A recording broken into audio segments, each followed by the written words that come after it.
Kamu pernah dengar nggak, peperangan di bulan haram itu nggak boleh, bahkan dosa besar. Tapi, kenapa dalam sejarah Islam justru pernah terjadi? Suatu hari, Rasul SAW mengirim pasukan kecil yang dipimpin oleh Abdullah bin Jahash. Misi mereka itu hanya satu, yaitu mengamati Quraisy di Mekkah. Bukan untuk berperang. Namun, di tengah perjalanan, mereka bertemu kafilah Quraisy dengan harta yang melimpah, dijaga oleh 4 orang saja. Masalahnya, itu terjadi di bulan Rajab, bulan yang dimuliakan dan dilarang untuk berperang. Para sahabat pun akhirnya dilema, jika dibiarkan, kesempatan mengambil kembali harta mereka itu hilang. Padahal, harta itu dulu dirampas saat di Mekah. Namun jika diserang, berarti melanggar perintah Nabi. Akhirnya, mereka memilih menyerang. Satu orang dari Quraisy itu kehilangan nyawa, 2 ditawan, dan 1 berhasil kabur. Mereka kembali ke Madinah membawa harta, namun dengan rasa yang cemas, bukan kegembiraan. Ketika Rasul SAW melihat kejadian itu, beliau tidak menyetujui perbuatan para sahabat.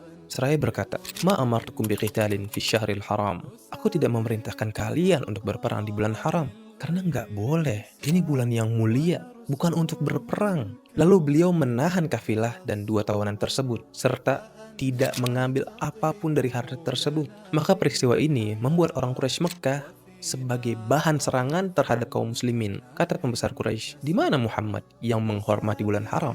Kini ia telah berperang di dalamnya." Kaum muslimin pun akhirnya tertekan dan para sahabat merasa bingung.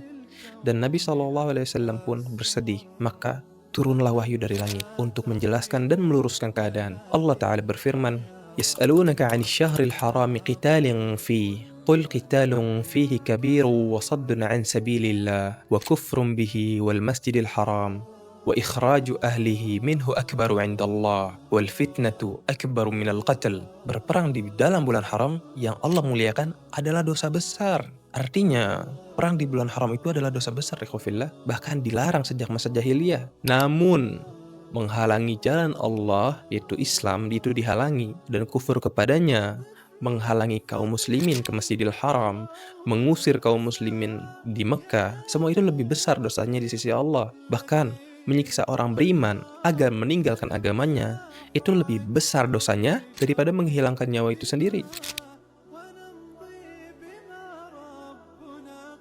Allah ingin kita faham bahwa kezaliman terbesar bukan hanya perang, tapi ketika manusia menghalangi orang lain dari kebenaran, menjauhkan dirinya dari Allah, memaksa meninggalkan iman mereka, itu lebih berat dari sekedar konflik fisik. Hari ini mungkin kita nggak perang, ikhwafillah, tapi jangan sampai kita jadi penghalang kebaikan. Jangan sampai kita menjauhkan orang dari ibadahnya. Jangan sampai kita meremehkan orang, kebaikannya diremehkan, menghalangi orang lain mendekat kepada Robnya. Islam itu mengajarkan keadilan, bahwa setiap dosa itu ada tingkatannya, dan dosa terbesar adalah dosa yang merusak hubungan manusia dengan Robnya. Bagikan jika bermanfaat. Barakallahu fikum.